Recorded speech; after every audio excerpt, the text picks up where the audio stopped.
Hey, it's Between the Pipes. It's Altitude Sports Radio social media channels. That's where we're at. YouTube, Twitch, Twitter, X, the whole shebang. Avs lose tonight. I am Mark Springer. I am going to be writing with you of the solo variety tonight. Alex Ryan-Emmy is sick. He hopes to be back for the morning sprint tomorrow, 10 to noon on Altitude 92.5. So I'll take you through this one. You guys can be my co-host tonight. You can leave comments. I see the little comment tab up here. Y'all can chime in. Let me know what you think as the Avs 17-game home win streak comes to an end tonight. All three home losses at home this season are after regulation. And last time they lost at home was Thursday, October 23rd to the Carolina Hurricanes, a.k.a. the Hartford Whalers. Avs came back in that game. Trent Miner came in that game. It all comes full circle with Trent Miner. I thought Trent Miner was excellent tonight. Given, that he's an AHL goalie, I thought he was great. And it was a really good game. But, all the way since October 23rd, they'd won every single home game since. Feels like that first Nordiques Whalers game was eons ago. We saw that same matchup in Carolina recently. Avs got revenge. Maybe they'll get revenge in Toronto later this season. Let's see. They go to Toronto end of this month, Sunday, January 25th. That'll be a 11:30 a.m. Mountain puck drop on a Sunday. And then they lost at home, their third game of the season, their second home game of the season. They lost to the Dallas Stars 5-4 in a shootout. So shootout lost 5-4 to the Stars. Shootout lost 5-4 to the Hurricanes. Overtime lost 4-3 here tonight. Those are your three home losses for the Avs. Still have not been beaten in regulation at home this season. And I was thinking about that as, Toronto took a 3-2 lead in this game. Austin Matthews with a hell of a snipe beat Trent Miner. And I did start thinking, I was like, okay, who's going to do it?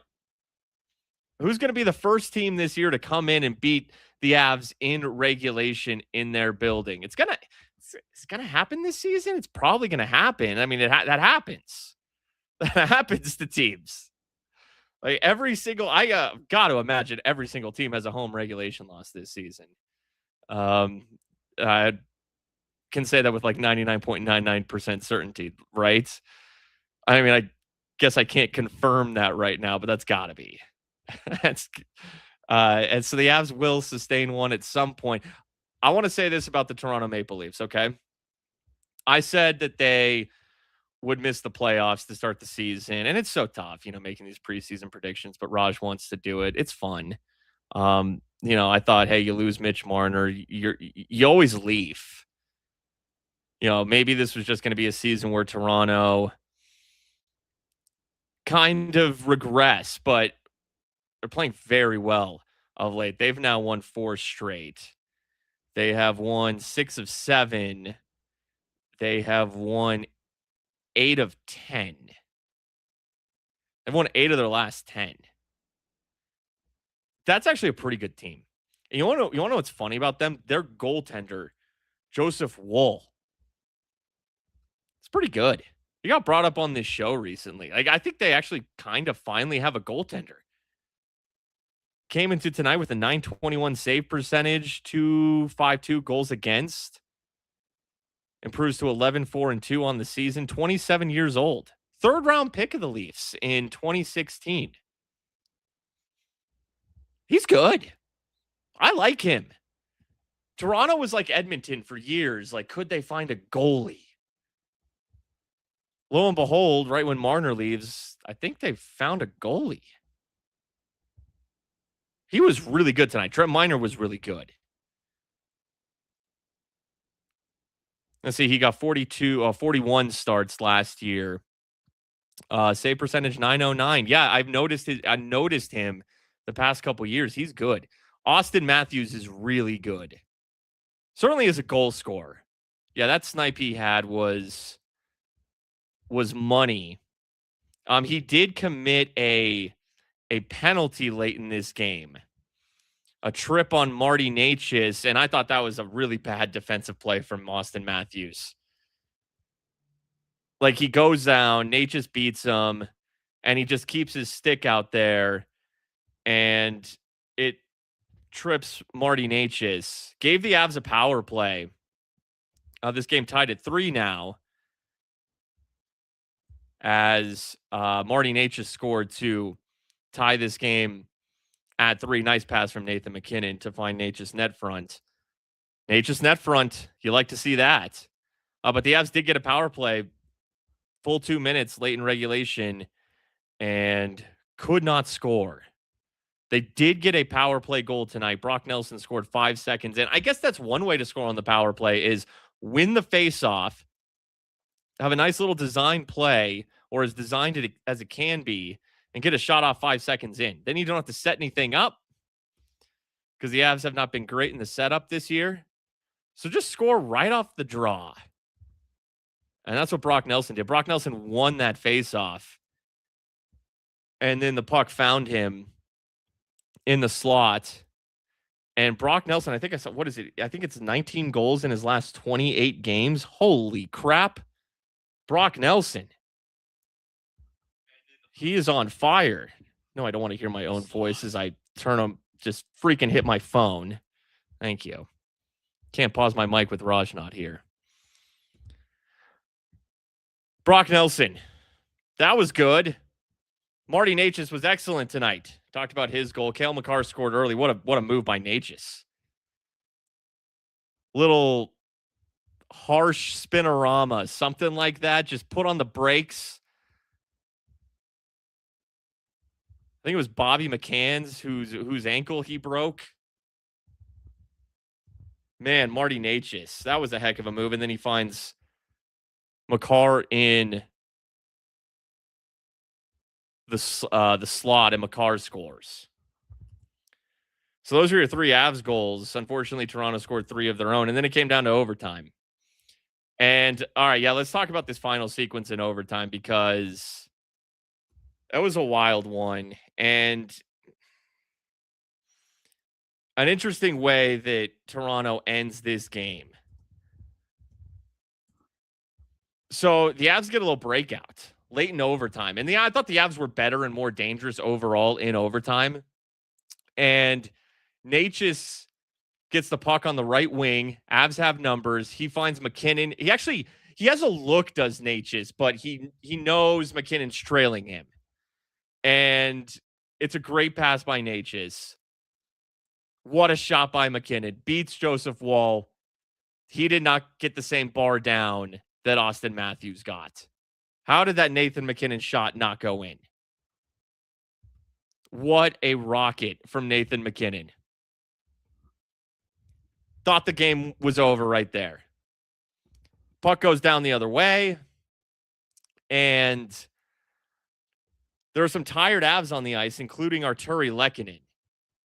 So Lehkonen gets the puck, gets it to MacKinnon, who I'm going to assume is back on the ice, came off and is back on now.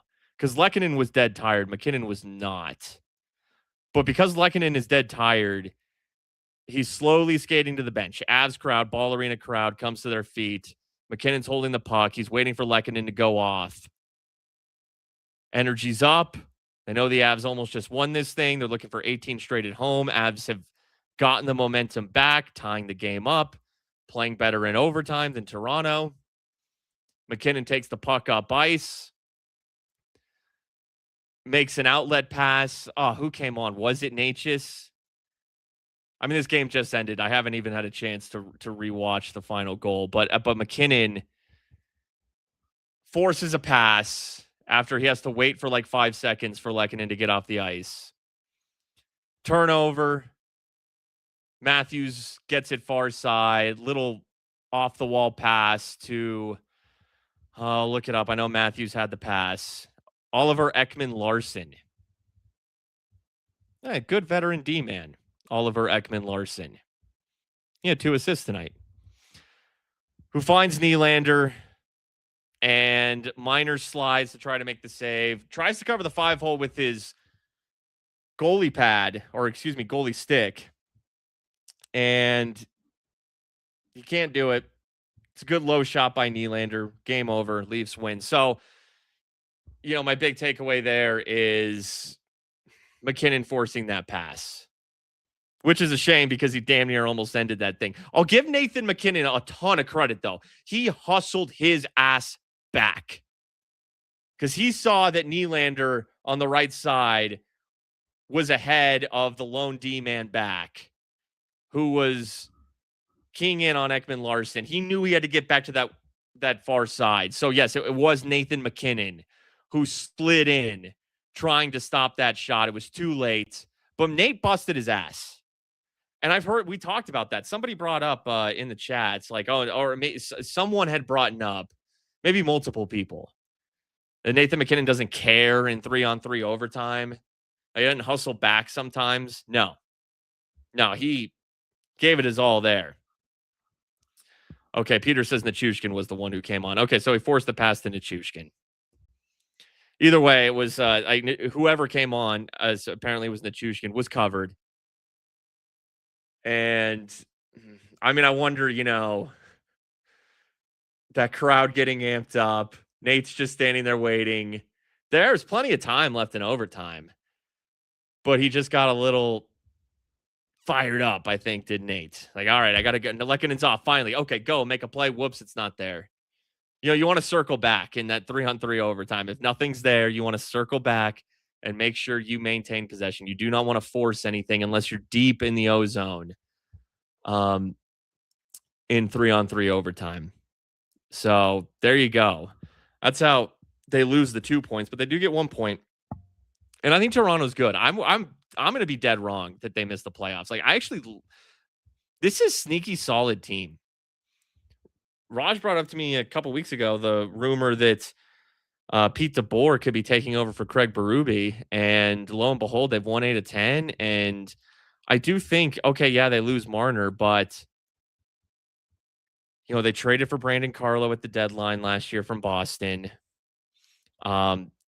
Young guys of their own have stepped up, like a Matthew Nyes, and they got this 20-year-old kid out there, Easton Cohen. He scored the first goal of the game for Toronto, his 7th of the season. Now, it went off of Brent Burns' skate, but hey, that's what you get when you throw pucks net front, even in the corner.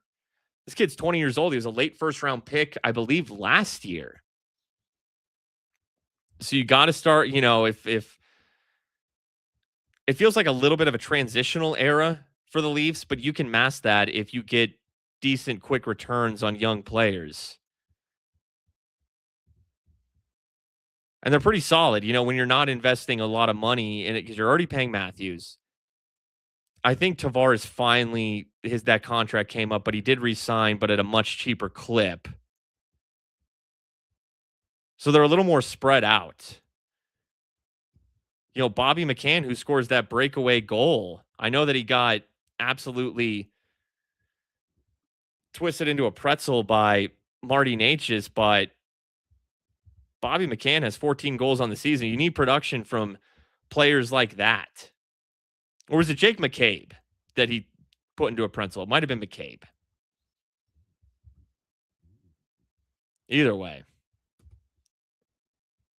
14th goal of the season for Bobby McCann. And, that breakaway goal right there in and of itself. Olofsson kind of has this puck, handcuff him at the blue line. I might have been Colton trying to feed it up to him. Someone was feeding it up to Olofsson. Girard and was it Solovyov or Malinsky? I know Girard was one of them. Yes, cue your Sam Girard hate. They split a little too wide, and McCann just races through them. And it's a good finish to beat Trent Miner. And I think, look, you look at the goals that were scored tonight. The one I just mentioned, the Matthews snipe, nobody's stopping that. Patrick Waugh, his prime, isn't stopping that. And then the Cohen centering shot off of Brent Burns' skate. Trent Miner had a really good game tonight. 27 saves, does give up 4 goals, but he had a good game. Scott Wedgwood out again. Berto was telling me in the pregame that maybe he's sick or just a tick banged up. Let me see here. Wedgwood on Twitter. Tiny bit banged up, said Jared Bednar earlier today. There's a lot of illness going around too. So he's not sick, just a tiny bit banged up. Okay. Because I was expecting Scott Wedgwood to start tonight, but that was not the difference. Because Miner started against Columbus, but it was not the difference. I would think, does Wedgwood make the McCann breakaway save? Maybe. That first goal, though, that's just going to slip through any goalie. The Matthews goal is beating anybody. That was a really nice play by McCann on the breakaway. No, I don't think Wedgwood's a difference. I don't think he's a difference in this game. Shout out to Toronto. That's a solid team. I think they'll be in the playoffs. And you don't want to commit too much money to... I mean, this was Toronto's problem for years with Tavares, Matthews, and Marner. Depth matters. It does. Avs have had a little bit of a depth issue in recent years. And the Avs are going to be in a tricky situation when Makar is due for his extension in the summer. What's he going to get? 15 mil? To be completely honest with you, I think he deserves more than Kirill. I think he's better than Kirill Kaprizov. I don't think that's, I don't know, maybe Minnesota fans would argue otherwise or some weird people, but no, Cale Makar's the better player. He could get like $18 million. What does that do to your cap? I know that the cap goes up, but still. Like the Avs are in a decent spot because Makar's making $9. I think it's $9-ish million. McKinnon's like $12.5-ish million. And McKinnon's their only player north of $10 million. Like Toronto, I think it was all three of them, Matthews, Tavares, and Marner, were right around 10 or higher. So if Toronto can continue to develop their young player and not young players and not go so top heavy like they were in years past. And Berube's a good coach. He's taken teams from the cellar to better pastures before. He did it with the Blues. It's a good thing they didn't fire him. It really is. That's an impressive win by them, even though it was in overtime. Only the third team this season to do that. And they played real well. It's still a tough league. You know, you're not going to win every game. And teams get hot. You catch a team at the wrong time. If you caught Toronto a month ago, it's probably a win. But you catch them right now? Okay. And the Avs will have 3 days off now. They will have Tuesday, Wednesday, and Thursday off. They will host Nashville on Friday. I heard Marty Necas's first intermission interview with Rachel Taz on the broadcast tonight. And he said, like, yeah, this is a big game. This is a big game for us because we have 3 days off. So if we get this one, we have ample time to rest. At least now I'm filling in the rest of his thought. He said it was a big game. I'm going to assume something along the reasons of because they have, time to give it your all tonight. You can give it your all in this one. You can go all out because you got 3 days to rest. But now a little bit of reflection time for Colorado. Where did they go wrong? Now they'll have a chip on their shoulder for Friday night against Nashville. I mean, this team hasn't even come close to losing 2 straight at home. I mean, they just won 17 straight at home. They're going to lose 2 straight at home? Beyond regulation or not? And it's Nashville, a team that beat you in their building. You had previously gotten some revenge for that. You beat Nashville a few days later. Nashville's one of your handful of losses, and they're going to be coming in here with you coming off a loss. You hope and you assume that with Scott Wedgwood, he was on the bench. He was the backup goalie tonight. that he's starting against Nashville on Friday. Shout out to Trent Miner. I thought he did a great job in his appearances here with Blackwood out. But a little bit of relief to have Wedgwood in net, who's been one of the best goaltenders this season, on Friday. And then next week, who knows? Maybe Blackwood's back next week. Could be. They got 3 more at home next week. It's a long-ass homestand. The dream of going 7-0-0 died tonight. But you can still hang. This is what I love about hockey. You're still unbeaten in regulation at home on this homestand. Still unbeaten in regulation. So how about 6-0-1? You can still shoot for 6-0-1. 5-0-2. Would you take 5-0-2? Or are your standards so high right now that even 5-0-2 is no good? What about 5-1-1? Who could do it? Who's the most likely team on this homestand the rest of the way to beat them in regulation? Nashville, Washington, Anaheim, Philly. You tell me. Who do you think is the most likely team to beat the Avs in regulation, which would be the first team this year to come into ball and beat these guys in regulation? Man, Toronto was close, up 3-2 in the third period, late. I got a couple votes for Philly coming in here. See, Philly's the last one, but it's not like a road trip where you get tired, you're trapped. Like if it's a 7-game road trip and you're on a plane, you're on all these planes, different cities, traveling can be a little hectic, late flights.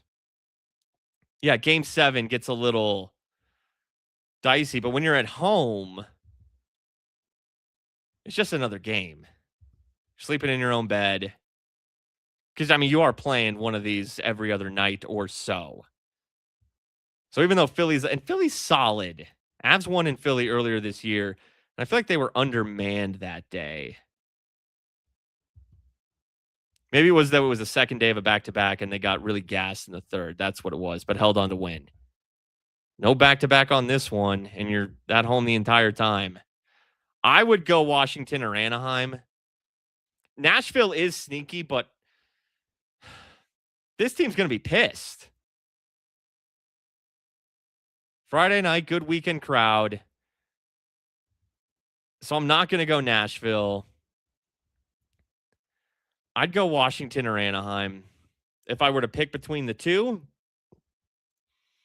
I'd go Anaheim because they're just young and stupid enough that they don't care. Avs got them in Denver earlier this year when Anaheim was red hot and we're leading the Pacific and we're like the hot young team in the NHL, the surprise story. And then the Avs shut them up real quick.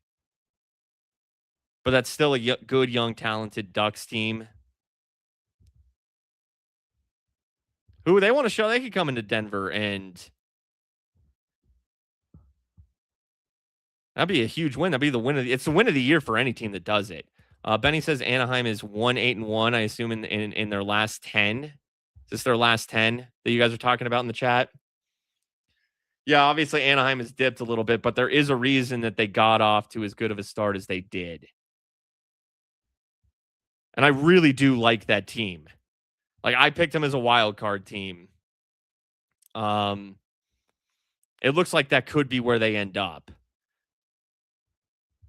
Okay, Washington 4-5-1.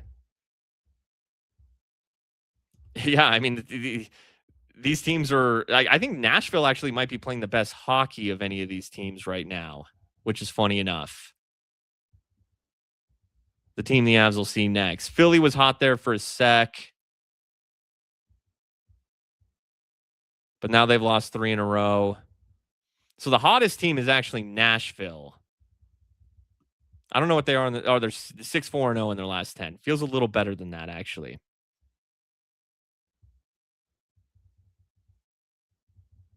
So convenient. I got it right here. And Philly 5-4-1, but have lost 3 in a row.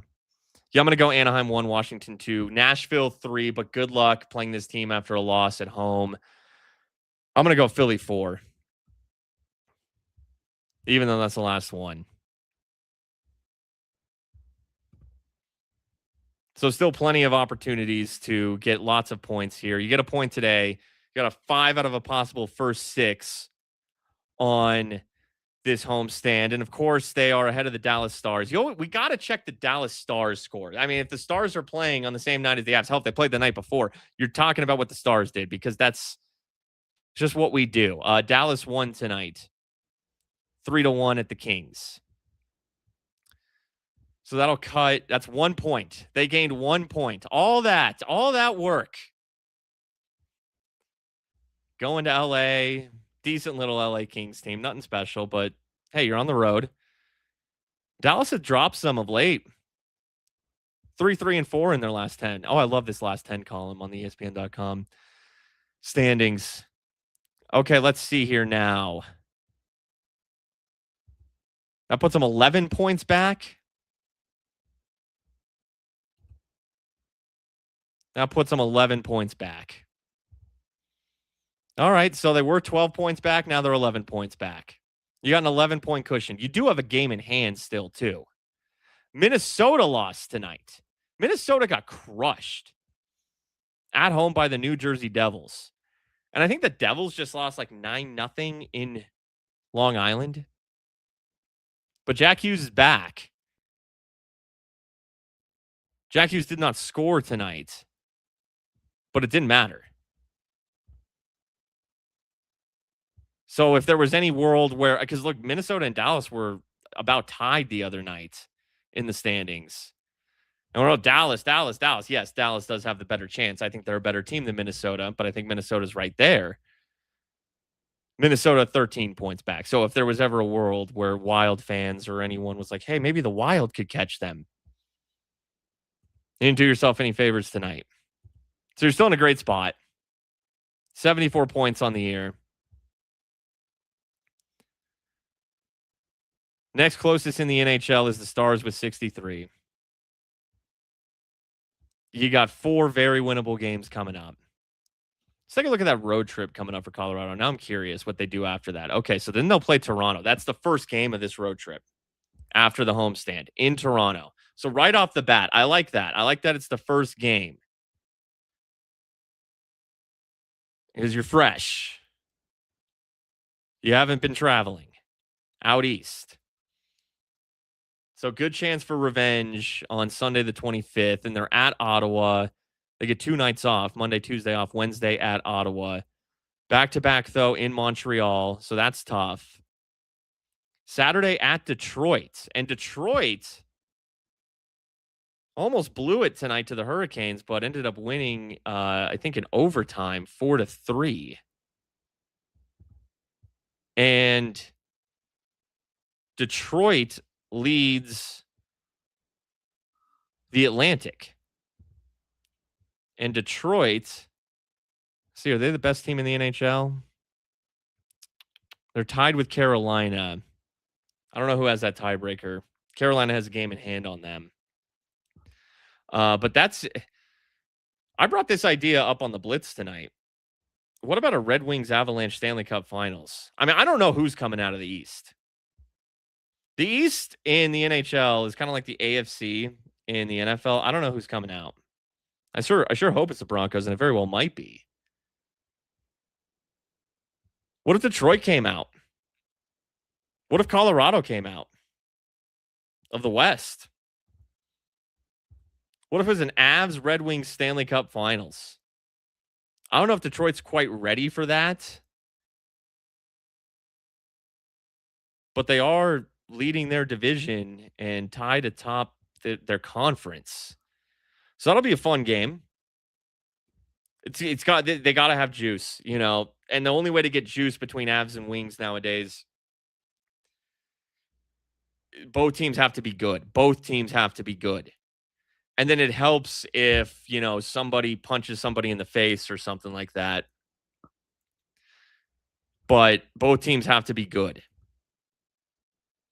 And when these teams meet, that'll be the last day of January in Detroit And the Avs certainly aren't going to torpedo.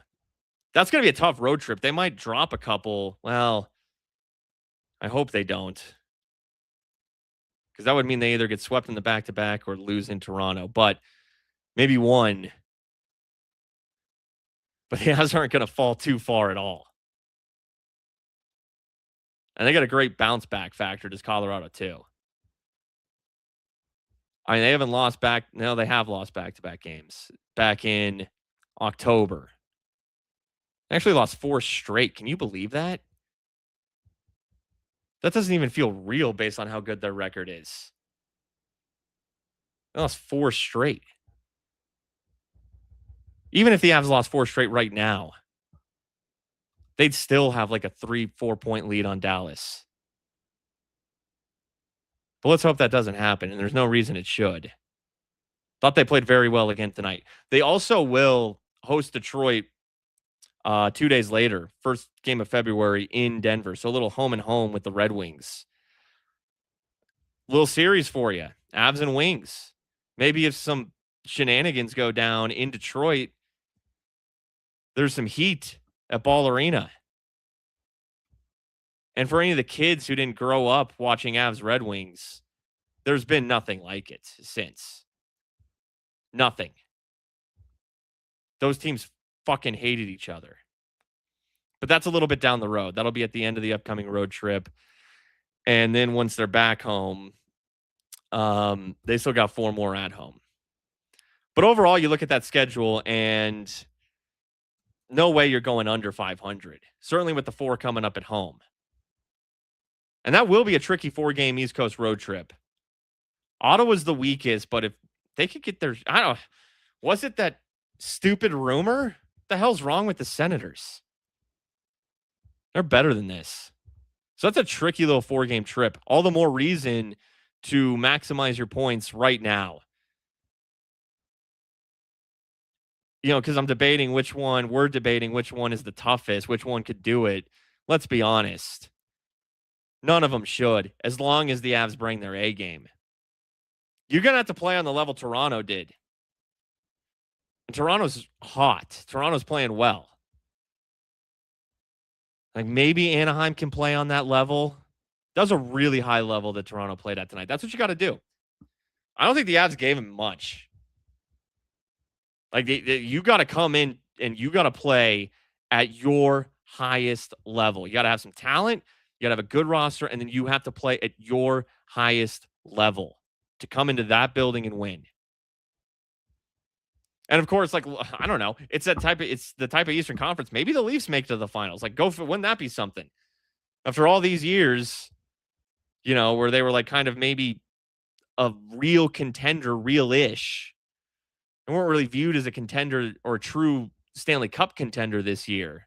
Wouldn't that be something that's the year that they came out of the East? And it's actually not impossible. But that, I know Tkachuk will be back for the Panthers, but that Barkov injury really changes the East.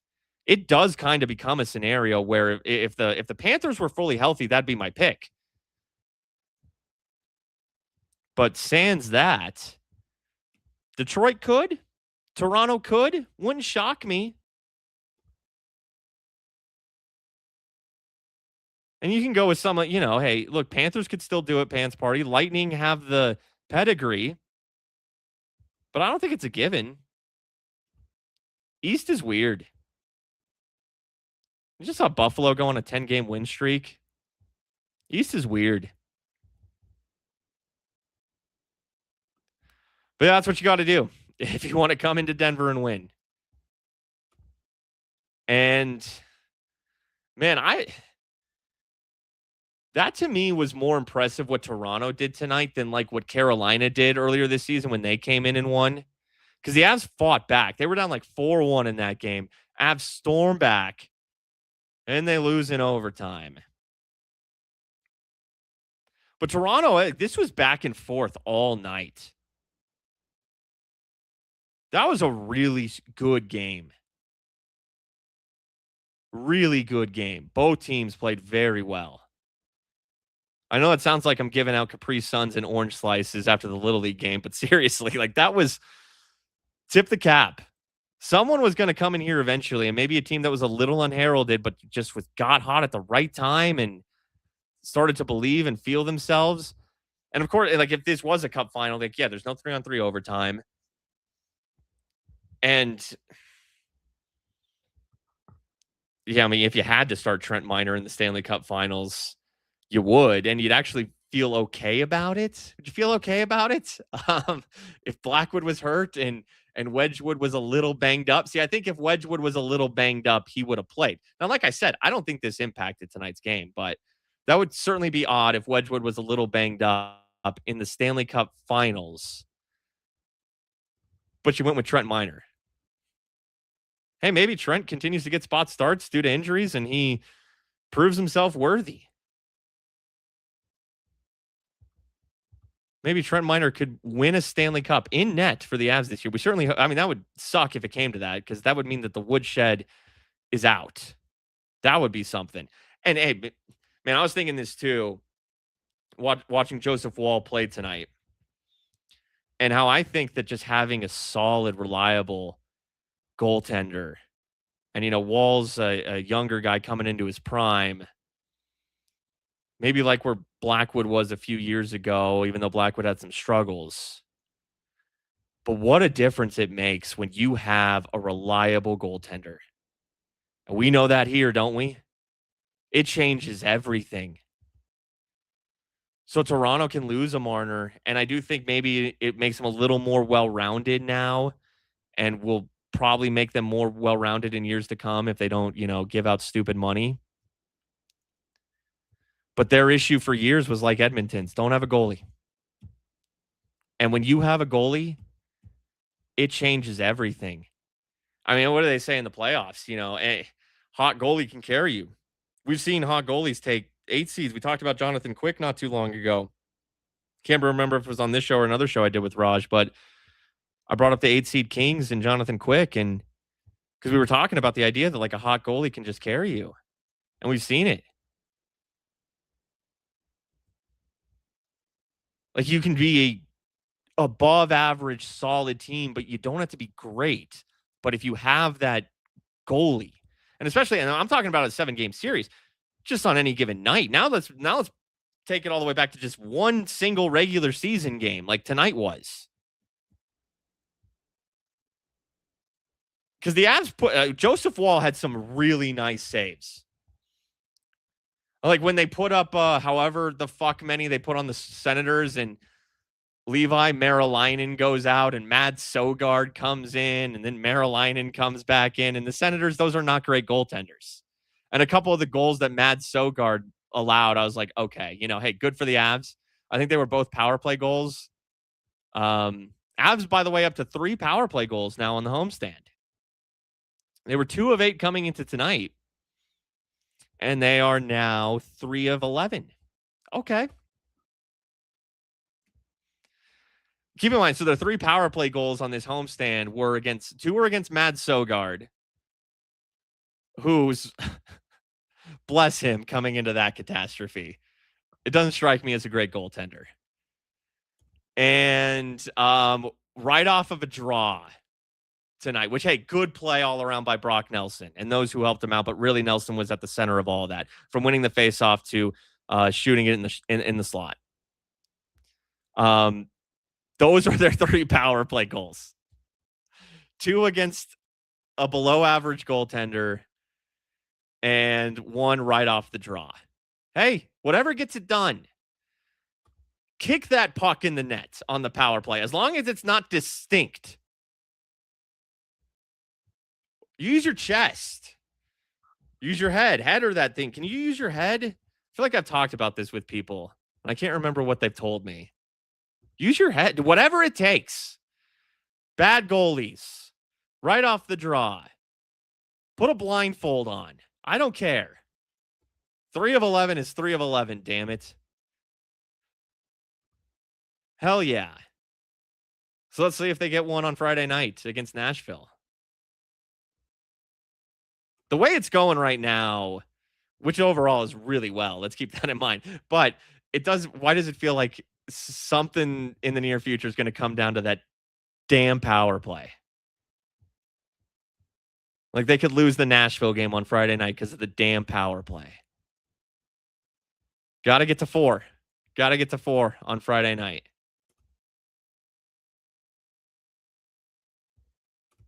So that's your game, folks. That's your ball game. That's how it went down.